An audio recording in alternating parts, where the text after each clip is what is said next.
Well, hello to all of you. I'm coming to you from the islands again, and it's nice and warm here. And I want to share with you something that the Lord has been revealing to me through His Word as far as His grace being sufficient. We've heard that verse all the time with Paul praying to the Lord to take the flesh from him. And Jesus replied to him, "My grace is sufficient." I believe Paul truly understood what that meant. My grace is sufficient. And I often wonder, do we truly understand what that means? And I'd like to share with you out of Scripture a true life story of Jesus. And you're probably saying a true life story. Well, they're all true life stories about Jesus. Yeah, they are. The whole Bible is about Jesus. Jesus is the protagonist through all of Scripture. There's a lot of characters and a lot of events going on. They are never the protagonist. They are never the main subject matter. It's always what Jesus Christ has done through us by His grace.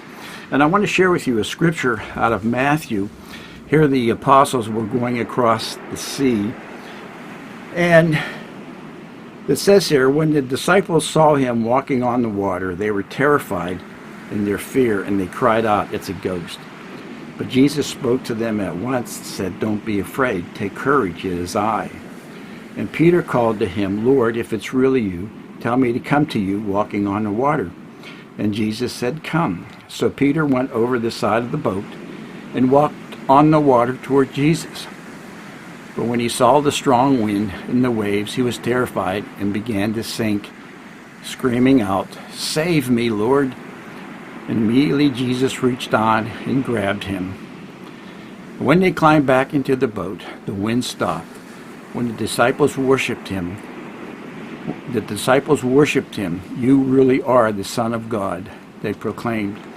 Now, if you notice in that scripture, when they got back into the boat, they didn't criticize Peter for walking on the water and sinking. What they all did was realize who was before them, that this truly is the Son of God, and they began to worship Him. Well, really what this story is all about is never about Peter walking on water. He's a character in the story. What the story is truly about is the grace of God being manifested through Jesus Christ in saving Peter. And then as they got into the boat, again, it's about Jesus Christ manifesting His grace to the apostles by stopping the storm. Now, I can't help but think about that here today. Here we are in our own little houseboat. We can't go out to visit friends. We can't invite friends over. We can't go to a restaurant or whatever. So here we are in our little houseboat, and all the winds and the waves are bouncing off of us, tossing us all around in an unfamiliar territory. What do? Do we fret? Are we screaming out to God, "Save me"? When Peter did that, all Jesus said was, "You of little faith, don't be afraid. My grace is sufficient for you." And Jesus brought Peter up out of the water.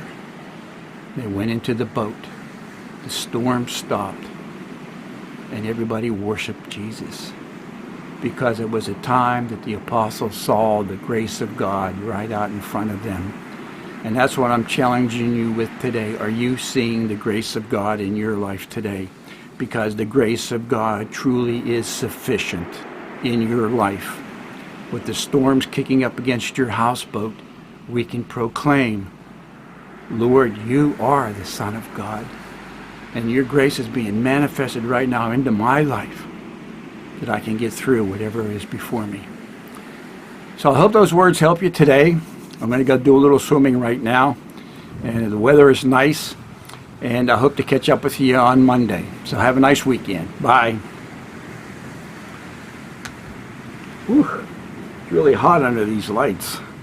I wish I really did have an ocean to jump into right now, but hey, one of these days.